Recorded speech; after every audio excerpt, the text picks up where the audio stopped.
Welcome to the Ref Show. We're in business with the start of the new season. The Football League is underway. We'll look at some of the games in the Championship and the performances of the new Select Group 2 panel of referees, well, salaried now, of course. Some of the key games there. The Community Shield game at Wembley, any talking points arising from that. But first of all, Carlton Palmer and Mark Halsey, this so-called new rule that I keep reading about player behaviour, yellow and red cards for confronting and abusing referees.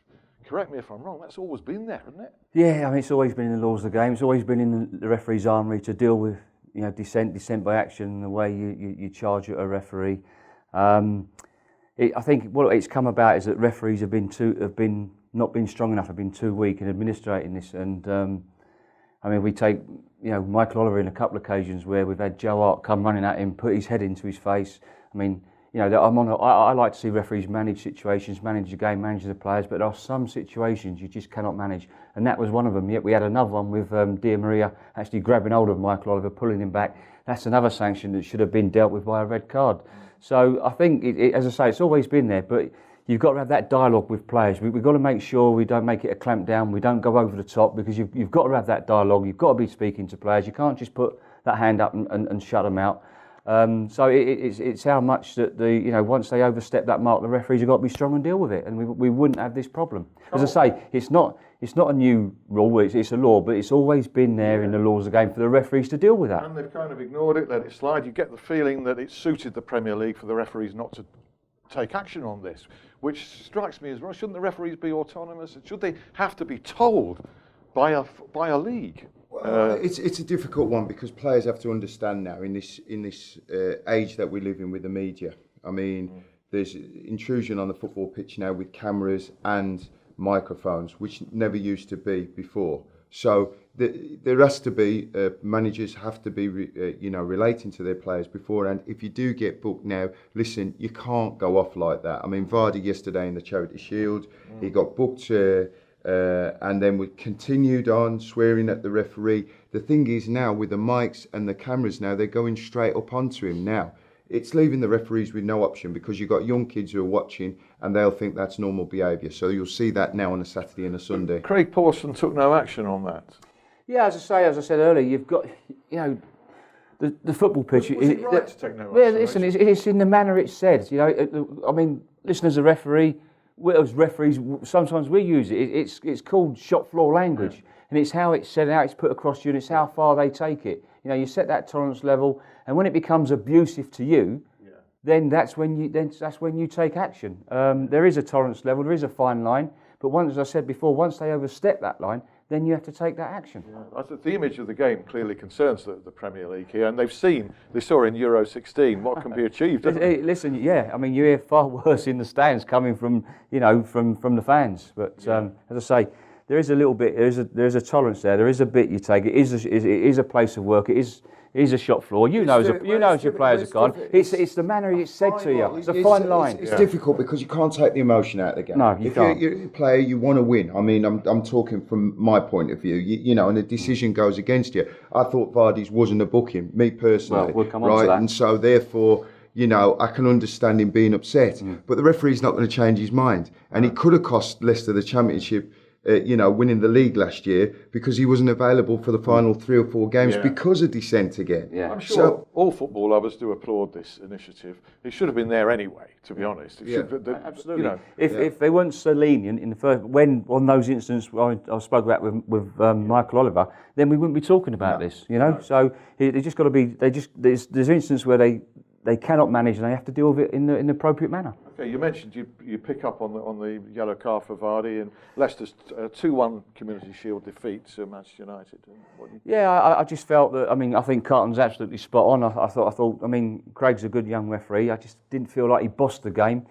And as I say, you've got to have that dialogue with players, and he didn't manage the players. I felt there was possibly a couple of cautions there that he could have managed. Remember these cautions don't count in the Community Shield, so it doesn't go against the player. Yeah. So, just manage the game, manage the players, and I just felt he could have done that a little bit better. And you were absolutely spot on. I thought Vardy's yellow card caution was very harsh. Another one as well with it. I think it was the new player for Manchester United, the black centre back. He's gone across, he's shouldered the lad, he's pushed him.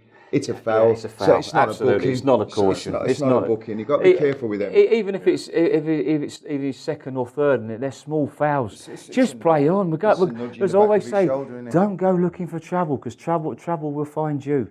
Yeah. You know, it's the problem we had last season. We were cautioning players for careless challenges. You know, let's have correct recognition of careless, reckless, and reckless with excessive force.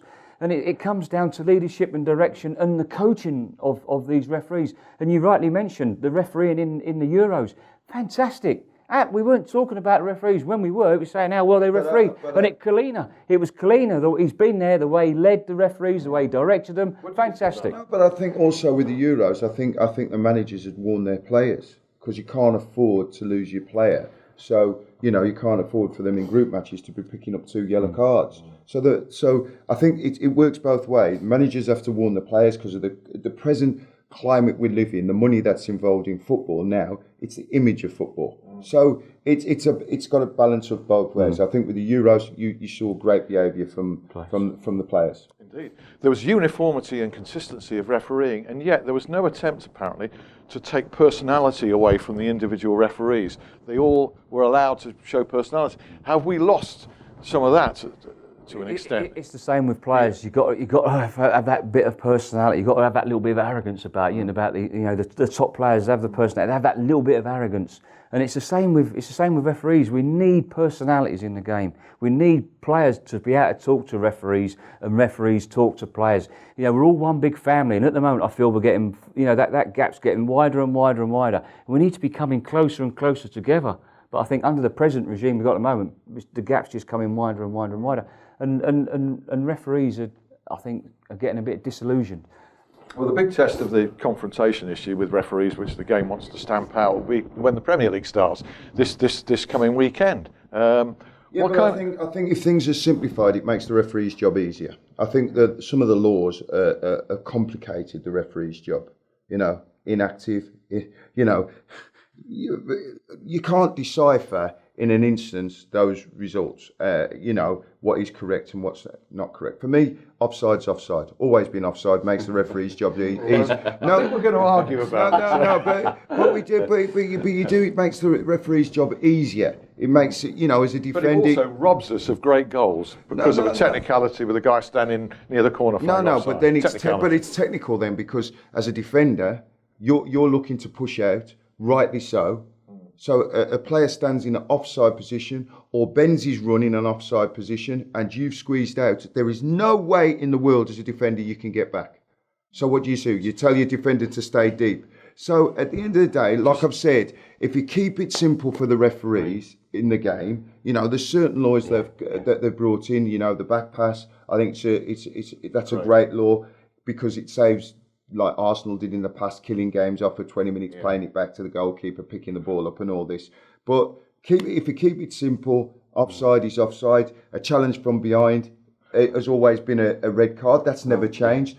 The thing that's now becoming a problem, which never used to be a problem in the Premier League, is what's considered a high challenge. Like, for instance, Vardy's challenge in the Charity Shield. His foot never left the ground. Yeah. He didn't jump in the challenge. No. He was late for the challenge, and his foot was on the ground. But the referee decided it was dangerous. Yeah. How high is high? He decided it was a reckless challenge, and in my opinion, I don't think it was a reckless challenge. But that's because... And that's why I want to... time for part one. That's why I want to see improvement in referees in our recognition of careless and reckless challenges next season. Okay. Well, in part two, we'll look at Select Group 2 and how they performed in the Championship in the opening weekend of the Football League season. We'll also look at the highly successful Uden Trophy, staged by youartheref.com, International Youth Tournament. Very, very successful indeed. So join us for more chat on that. See you in a bit.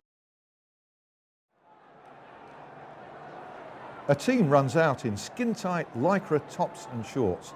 The manager says the kit is designed to stop the opposition grabbing his players. Do you let them wear it?